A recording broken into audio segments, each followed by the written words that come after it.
হযরত নূহ আলাইহি ওয়াসাল্লাম মানুষকে ৯৫০ বছর ইসলামের প্রতি আহ্বান করেছেন। তিনি দিনের পর দিন, মাসের পর মাস, বছরের পর বছর মানুষের দুয়ারে দুয়ারে গিয়ে ইসলামের প্রতি আহ্বান করেছেন।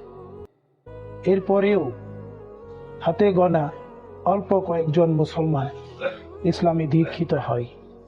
সবাই তাকে হাসি ঠাট্টা করলো, পাগল বলল, ছাগল বলল, তবুও তিনি থামেননি। কেন জানেন? কেননা নূহ আলাইহি ওয়াসাল্লাম জানতেন মানুষের দায়িত্ব হচ্ছে চেষ্টা করে যাওয়া, আর ফলাফল মহান রব্বুল আলামিনের হাতে। এখানে এটাই শিক্ষণীয় যে মানুষ কম হলেও মানুষ সত্যকে কখনোই ছাড়বে না। ভিডিওটি শেয়ার করে দিন, অনেকেই ইসলামের অনেক বিষয়গুলি জানবে ইনশাআল্লাহ।